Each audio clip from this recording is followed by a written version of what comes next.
Assalamualaikum warahmatullahi wabarakatuh. Perkenalkan, saya Dr. Wahab Afwan, dosen tetap program studi sarjana Ilmu Komunikasi Institut Bisnis dan Komunikasi Swadaya. Pada video ini, saya akan memperlihatkan implementasi pembelajaran mata kuliah manajemen startup, salah satu mata kuliah yang saya ampu pada program studi Ilmu Komunikasi. Saya percaya bahwa pembelajaran di perguruan tinggi tidak berhenti pada penyampaian materi. Yang lebih penting adalah bagaimana mahasiswa mampu memahami, menguji, menerapkan pengetahuan tersebut untuk menyelesaikan persoalan yang nyata. Pembelajaran harus mampu membentuk cara berpikir, kemampuan memecahkan masalah, kemampuan bekerja sama, serta kemampuan berkomunikasi secara profesional, dan juga menghasilkan solusi yang relevan dengan kebutuhan masyarakat maupun dunia industri. Seluruh proses pembelajaran mengacu pada rencana pembelajaran semester yang disusun berdasarkan pendekatan Outcome Based Education (OBE). Melalui pendekatan ini, capaian pembelajaran, materi, metode pembelajaran, asesmen, dan luaran dirancang secara terintegrasi sehingga mahasiswa tidak hanya memahami konsep, tetapi juga mampu menerapkannya dalam konteks yang nyata. Mata kuliah ini mendukung capaian pembelajaran program studi, khususnya dalam mengembangkan kemampuan mahasiswa untuk berpikir kritis dan analitis, memecahkan masalah secara sistematis, bekerja sama dalam tim, berkomunikasi secara profesional, serta menghasilkan solusi inovatif yang relevan dengan perkembangan industri digital. Materi pembelajaran disusun mengikuti tahapan pengembangan sebuah startup. Mahasiswa memulai dari startup ekosistem, kemudian melakukan design thinking dan customer discovery, menyusun value proposition dan bisnis model canvas, melakukan validasi melalui pendekatan lean startup, mengembangkan marketing strategi, menyusun financial projection, memahami alternatif startup funding, hingga akhirnya mempresentasikan startup yang mereka bangun melalui investor pitch. Untuk mencapai tujuan tersebut, saya memadukan pembelajaran berbasis proyek, studi kasus, simulasi bisnis, diskusi kelompok, presentasi, dan pendampingan dari praktisi. Kombinasi ini memberikan kesempatan kepada mahasiswa untuk belajar melalui pengalaman, bukan sekedar mempelajari konsep di dalam kelas. Evaluasi pembelajaran juga dirancang menggunakan prinsip authentic assessment. Mahasiswa tidak hanya mengikuti ujian tertulis, tetapi dinilai melalui berbagai aktivitas yang menggambarkan kompetisi nyata, seperti penyusunan bisnis model canvas, customer interview, pengembangan prototipe, penyusunan marketing strategi, pitch deck, presentasi, peer review, hingga final investor pitch. Dalam implementasinya, setiap pertemuan saya rancang melalui 3 tahapan utama. Pertama, penyampaian konsep melalui landasan berpikir manusia. Kedua, interaksi melalui diskusi, studi kasus, kerja kelompok, dan umpan balik agar mahasiswa dapat menguji serta mengembangkan pemahamannya. Ketiga, assessment dilakukan secara berkelanjutan, baik terhadap proses maupun hasil belajar melalui kuis, presentasi, proyek, dan refleksi. Dengan alur tersebut, pembelajaran tidak hanya berfokus pada penyampaian materi, tetapi juga pada keterlibatan aktif mahasiswa dan pencapaian kompetisi yang diharapkan. Untuk mencapai tujuan tersebut, mahasiswa diharapkan mampu memahami konsep startup dan ekosistem bisnis digital, menganalisis peluang bisnis berdasarkan kebutuhan pelanggan, mengembangkan model bisnis startup melalui proses validasi, serta mengkomunikasikan proposal bisnis secara profesional melalui investor pitch. Kombinasi pendekatan ini memberikan pengalaman belajar yang lebih dekat dengan praktek profesional, sehingga mahasiswa tidak hanya belajar memahami konsep, tetapi juga belajar mengambil keputusan, bekerja sama, dan menyelesaikan permasalahan secara nyata. Sebagai implementasi dari Project Based Learning, setiap kelompok mahasiswa mengembangkan satu startup secara bertahap selama 1 semester. Setiap pertemuan menghasilkan luaran yang saling terhubung, mulai dari identifikasi masalah, validasi pelanggan, penyusunan model bisnis, pengembangan strategi pemasaran, hingga penyusunan proposal bisnis yang siap dipresentasikan kepada praktisi. Pada video ini, saya akan memperlihatkan implementasi proses pembelajaran pada pertemuan ke-6 dengan topik marketing strategi. Mari kita lihat bagaimana proses pembelajaran berlangsung di kelas. Oke, bismillahirrahmanirrahim. Alhamdulillah, wassalatu wassalam ala rasulillah. Assalamualaikum warahmatullahi wabarakatuh. Apa kabar semuanya? Sehat? Ketua kelas, silahkan menunjuk satu orang untuk berdoa sebelum kita mulai mata kuliah. Rama, di depan Rama. -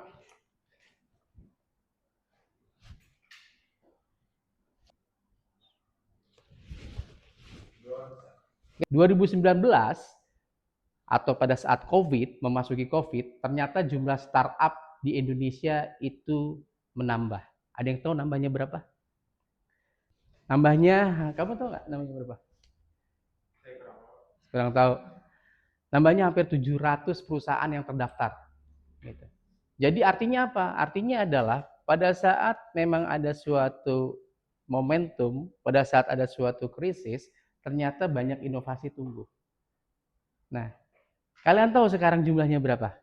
Jumlahnya bertumbuh atau berkurang? Berkurang. Jumlahnya berkurang. Kenapa jumlahnya berkurang?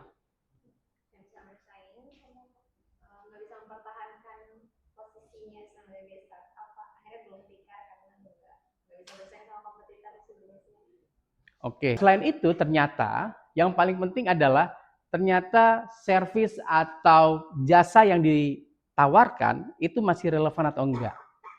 Gitu. Nah, data menunjukkan bahwa di 2015 secara GMV itu ada mengalami penurunan. Kenapa?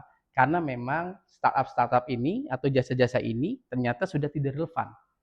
Oleh karena itu, hari ini kita akan belajar terkait marketing. Ya, terkait marketing, ini pertemuan ke-6 di mata kuliah manajemen startup. Kita akan belajar bersama terkait marketing, apa itu marketing, dan bagaimana marketing bisa membuat perusahaan bisa sustain. Apa itu marketing? Baca. Market, which is adalah ada pasar. Ya, pasarnya kita tentukan, marketing, gitu ya. Inti dari marketing adalah ini why marketing is important gitu ya. Inti dari marketing adalah bagaimana kita bisa adapt terhadap pasar yang ada. Which is apa yang sekarang terjadi, fenomena yang sekarang terjadi adalah fenomena di mana perusahaan tersebut atau startup tersebut masih relevan atau enggak. Stay relevan atau enggak dengan market yang ada. Stay relevan atau enggak dengan situasi yang ada. Makanya kita sebagai orang marketing, gitu, yang belajar marketing, harus tahu itu. Sebelum kita menjual, sebelum kita melakukan approach ke customer, cek dulu customer kita seperti apa, cek dulu market kita seperti apa. Baru kita memarketingkan itu. Nah, marketing sangat dinamik sekali gitu ya. Sangat dinamik sekali dengan perubahan gitu. Oleh karena itu, kita sebagai marketer harus melihat itu. Melihat market ke depan seperti apa, customer seperti apa. Oke, intinya di 1.0 ini adalah konsep secara marketing adalah product development, value-nya, proposition-nya adalah functional, sama interaksi ke customer-nya adalah one-to-one transaction. Itu 1.0. Nah, 2.0-nya kayak gimana gitu ya? Kenapa ada 2.0?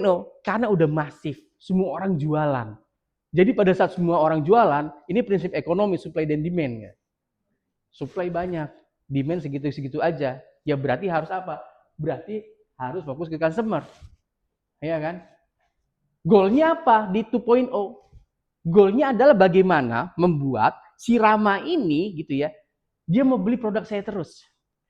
Si Rama ini retain, nggak mau beli produknya Bariska, maunya produk saya gitu ya. Ini 2.0. Driving force-nya apa? Karena di tahun ini sudah ada internet. Ya. Jadi orang sudah mulai memilih di tahun ini 2.0. Nah, artinya di 2.0 marketing konsepnya harus different.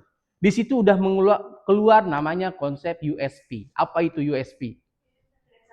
Oh, oke. Ini diam aja. Ya. Ya. Unique selling proposition. Artinya apa? Artinya adalah marketing udah harus punya differentiation. Ya. Nah, nanti sebelum saya lupa, nanti setelah selesai pembelajaran kalian jangan lupa masuk ke LMS untuk absen, ya. Jadi karena kelas ini juga hybrid, ada yang ikut di internet, jadi kalian absen, silakan klik linknya untuk presensi di sana. Gitu.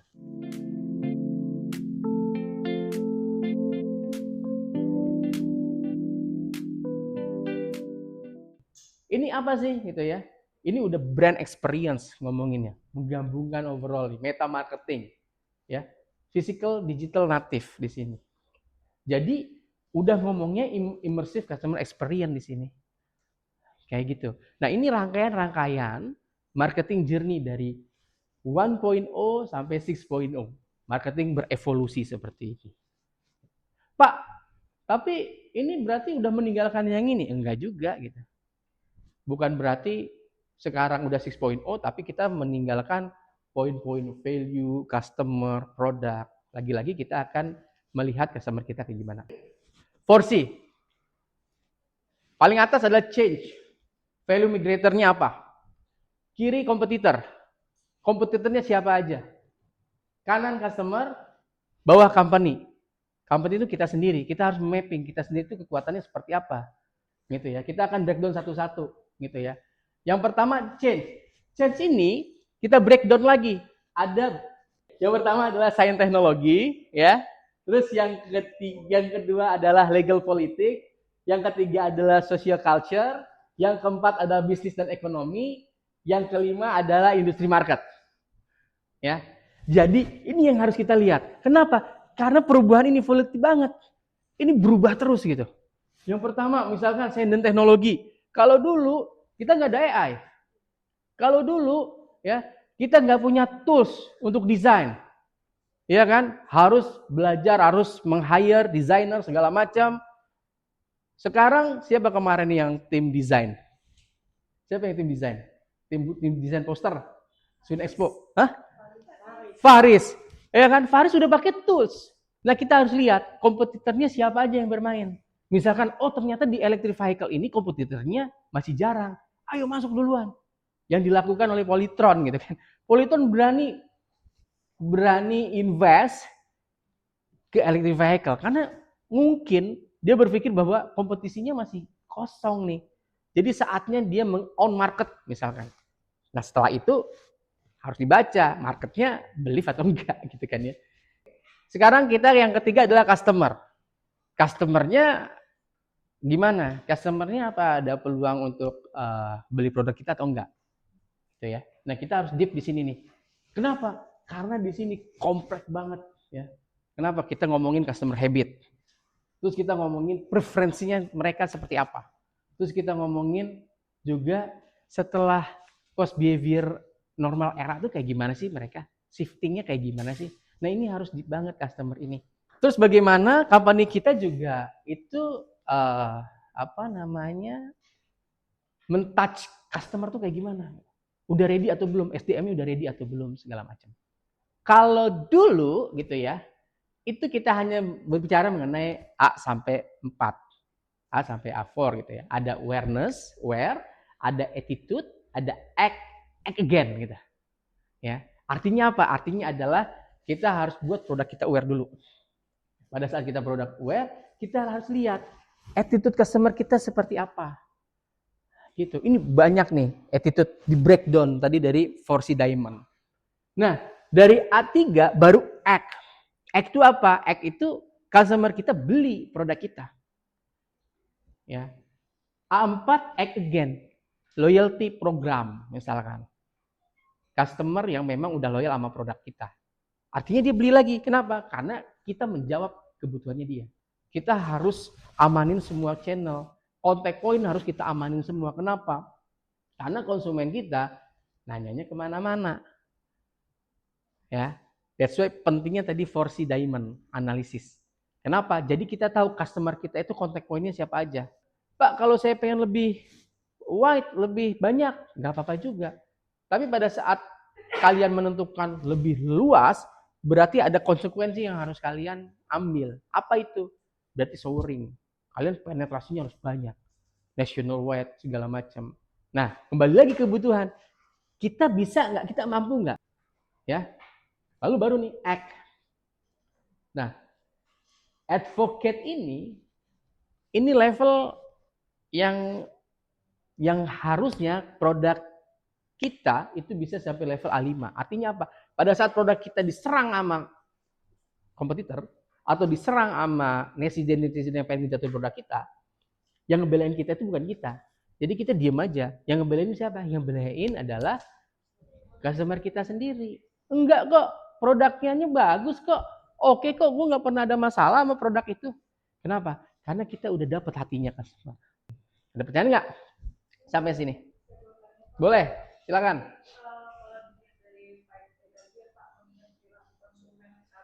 Hmm? Hmm. Hmm.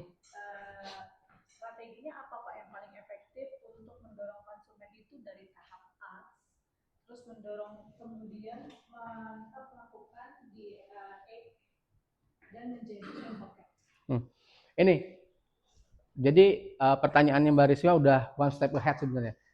Setelah tadi ada breakdown ini sebenarnya. Ya, pertanyaannya di sini, jawabannya di sini sebenarnya. Artinya apa? Artinya kita harus menjawab ini behavior-nya. Yang pertama kita lakukan adalah kita lihat customer behavior-nya.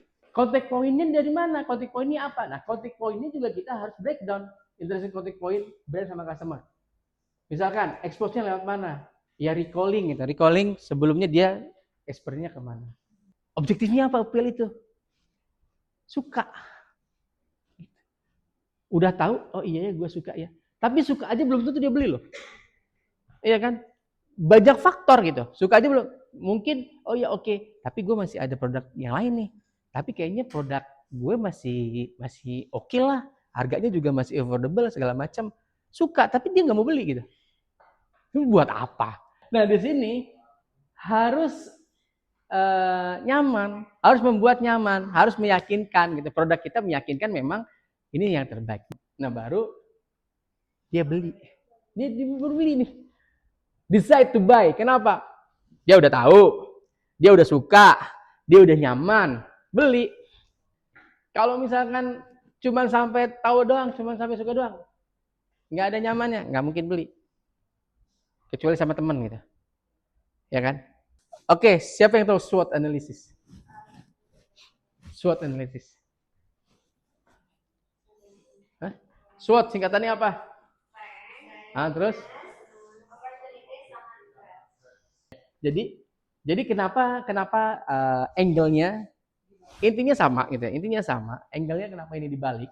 Karena ini adalah faktor eksternal. Yang di atas trade dan opportunity itu faktor eksternal driven. Jadi tools analisis ini agar mempermudah kita marketer untuk membaca market sebenarnya. Poinnya hampir mirip dengan SWOT gitu. Tapi ini angle di mana model ini lebih mempermudah marketers untuk memetrik gitu. Oke, berarti change 4C tadi, kan kita ngomongin 4C diamond, ya kan? 3C ternyata di drive-nya sama faktor apa? Faktor eksternal. 3C itu di drive sama faktor eksternal. 1C company internal. Artinya apa? Artinya adalah kita harus banyak main keluar. Update, tidak belajar, ya kan? Dia tidak akan bisa ngelihat perubahan. Dia tidak akan bisa ngelihat kompetitor, customer. Nah, ini PR gitu, PR marketers untuk melihat porsi ini di angle eksternal. Karena umumnya faktor internal itu lebih mudah kita approach. Ya kan? Pada saat kita tahu porsinya di luar itu kayak gimana. Ada pertanyaan sampai sini? Udah clear ya? Kalau SWOT kan udah clear ya harusnya. Oke. Kita akan kuis terkait materi yang tadi saya presentasikan. Saya ingin melihat seberapa ingatnya ya, seberapa ingat kalian terhadap materi yang sudah saya presentasikan. Makanya pentingnya pada saat kuliah mencatat. Nah, ini bagus, mencatat semua. Jadi menurut penelitian ya, ingat presentasi itu hanya di 5 menit pertama. Setelahnya nggak ingat ngomong apa. Kayak gitu ya. Jadi pentingnya memang setiap mata perkuliahan apapun itu, bukan hanya materi kuliah saya, setiap mahasiswa itu harus mencatat. Ya, oke ya. Kita akan masuk ke kuis. Sekarang kita akan coba apa yang tadi udah saya presentasikan. Saya akan ada beberapa pertanyaan online gitu ya. Jadi kita jawab bareng-bareng. Saya pengen tahu pemahamannya udah sampai mana. Jadi silahkan join di Kahoot ini, silahkan scan barcode-nya. Siap-siap ya. Next. Ada 10. Ayo. Sebelum merancang bisnis strategi, analisa apa yang perlu dilakukan untuk memahami bisnis outlook? A. Marketing mix. B. BCG matrix. C. 4C diamond analysis. D. TOWS analysis. Ini baru tadi jelasin. Ayo, ingat nggak? 5, 4, 3, 2, 1.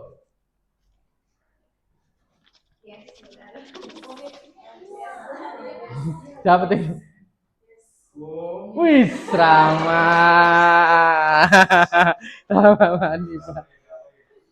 Oke, last question. Poin yang tidak termasuk ke dalam elemen change dalam 4C diamond analysis. Teknologi, social budaya, customer habit, legal politik. Gampang ini tadi. Baru 3, 4, 5. Ayo. Siapa nih? Siapa pemenangnya? Siapa?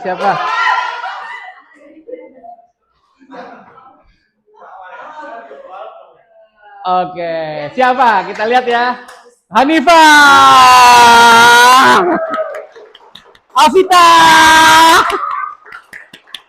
Yang pertama. Ya, oh my God. Congratulations. Sekarang saya minta Rama maju ke depan. Ceritain kenapa kamu tadi banyak ingat gitu. Kok teman-teman yang lain lupa? Kamu nyatet, kamu ngerekam atau gimana? Kalau sebelumnya saya udah belajar marketing sebelumnya di rumah gitu. Terus itu jadi sebelum kuliah kamu belajar dulu? Nah, itu, sebelum pelajaran saya? Bener Pak. Jadi emang strategi saya setiap kuliah tuh kayak misalnya pertemuan selanjutnya nih tentang marketing, marketing startup. Saya belajar tentang marketing startup ya gitu Pak. Terus kasih dong saran ke teman-teman yang gimana biar ingetannya seinget kamu kayak gini. Kalau itu paling belajarnya jangan mepet-mepet gitu. Kalau misalnya mau kasih nilai A nggak nih? Kasih nilai A. Oke, sekarang kita akan masuk ke diskusi kelompok, ya kan? Kalian bulan lalu sudah menentukan kelompoknya, berprogres kan tiap minggu, udah membuat progres terkait marketing yang kalian akan rencanakan di masing-masing produknya. Nah, sekarang saya minta kalian duduk berdasarkan kelompoknya masing-masing, ya. Silakan buat circle kecil-kecil aja.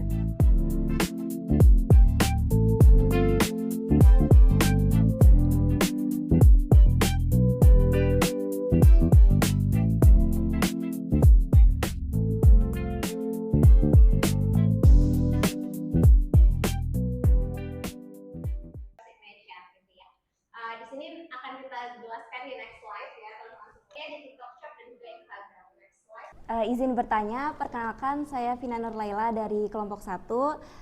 Pertanyaannya, di tengah adanya banyak kompetitor yang menawarkan harga yang serupa dan bahkan dia lebih murah, gimana sih B-Koloni ini dia menentukan strategi harganya agar tetap menarik bagi konsumen tanpa mengurangi keuntungannya? Mungkin memang kita harga sama, tapi kita punya ada nih yang namanya jasa ingraf. Jadi kita punya untuk penulisan nama di botolnya, jadi lebih personal lagi. Baik, terima kasih kelompok 2 atas presentasinya dan kelompok lain atas tanggapannya. Saya hanya ingin menambahkan gitu ya saran kepada kelompok 2. Yang pertama adalah kita tadi belajar terkait 4C diamond analysis gitu ya. Nah, mungkin nanti kalian bisa tambahkan gitu ya, dan kalian bisa dalamkan lagi terkait 4C ini gitu. Hari ini kuliah kita sudah habis waktunya gitu ya, dan pekan depan insya Allah kita akan belajar terkait 9 core elemen marketing yang di dalamnya ada strategi, taktik, dan juga value ya. Kita akan belajar terkait STP, segmentation, targeting, dan positioning, karena tadi nampaknya sudah bagus dari kelompok 2 presentasi, tapi pekan depan kita akan lebih deep lagi. Kayak gimana sih konsumen kita yang harus kita bidik gitu. Segmennya seperti apa? Targetnya kayak gimana? Positioningnya seperti apa? Kayak gitu ya. Tadi kita udah belajar terkait 4C Diamond Analysis. Diharapkan kalian sebelum membuat strategi marketing detailkan itu. Ya, ada pertanyaan? Ada? Cukup ya? Seluruh proses pembelajaran yang dilakukan mahasiswa selama 1 semester direkap dalam Swins Expo 2026. Swins Expo bukan sekedar pameran produk mahasiswa, tetapi merupakan ekosistem pembelajaran yang dirancang untuk memberikan pengalaman belajar yang autentik melalui implementasi langsung proyek yang telah dikembangkan selama 1 semester. Melalui pendekatan project-based learning, setiap kelompok mahasiswa membangun satu startup secara bertahap di awal semester.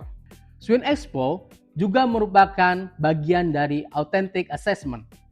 Penilaian tidak hanya dilakukan berdasarkan laporan tertulis, tetapi juga melakukan dari observasi terhadap kemampuan mahasiswa dalam mempresentasikan ide, menjelaskan produk, menjawab pertanyaan, bekerja sama dengan tim, menerima umpan balik, serta menyempurnakan solusi berdasarkan masukan dari dosen ataupun praktisi. Pada pelaksanaan Swins Expo tahun ini, kegiatan Swins Expo melibatkan 55 produk dari mahasiswa dengan total melibatkan 155 mahasiswa dengan lintas 3 prodi, mulai dari prodi ilmu komunikasi, prodi manajemen, dan juga prodi akuntansi. Swins Expo juga menjadi media integrasi berbagai mata kuliah yang saya ampu, mulai dari manajemen startup, digital entrepreneurship, creative entrepreneurship, content creator, algoritma media, hingga event management. Setiap mata kuliah memberikan kontribusi sesuai dengan capaian pembelajaran masing-masing, sehingga mahasiswa dapat melihat keterkaitan antar mahasiswa dalam menyelesaikan sebuah proyek secara utuh. Pendekatan ini membantu mahasiswa memahami bahwa proses membangun startup membutuhkan kolaborasi dalam kompetensi, bukan hanya penguasaan satu bidang ilmu. Melalui pendekatan ini, saya berharap mahasiswa tidak hanya memperoleh pengetahuan akademik, tetapi juga mengembangkan kemampuan berpikir kritis, kolaborasi, komunikasi, kreativitas, kepemimpinan, serta kemampuan menyelesaikan masalah yang menjadi kompetensi penting di dunia profesional. Bagi saya, keberhasilan pembelajaran bukan diukur dari seberapa banyak materi yang berhasil disampaikan, melainkan dari seberapa jauh mahasiswa berkembang selama mengikuti proses tersebut. Ketika mereka mulai mampu berdiskusi lebih percaya diri, bekerja sama dengan lebih baik, dan mengambil keputusan berdasarkan analisis, disitulah saya melihat pembelajaran benar-benar terjadi. Harapan saya sederhana. Semoga apa yang dipelajari mahasiswa di ruang kelas ini tidak berhenti sebagai pengetahuan, tetapi menjadi bekal ketika mereka memasuki dunia kerja. Terakhir, saya mengucapkan terima kasih kepada seluruh mahasiswa yang telah berpartisipasi dalam proses pembuatan produksi video ini. Keterlibatan mereka bukan sekedar membantu proses dokumentasi, tetapi juga menjadi bagian dari pengalaman belajar melalui implementasi pembelajaran berbasis proyek. Saya, Dr. Wahab Afwan. Wassalamualaikum warahmatullahi wabarakatuh.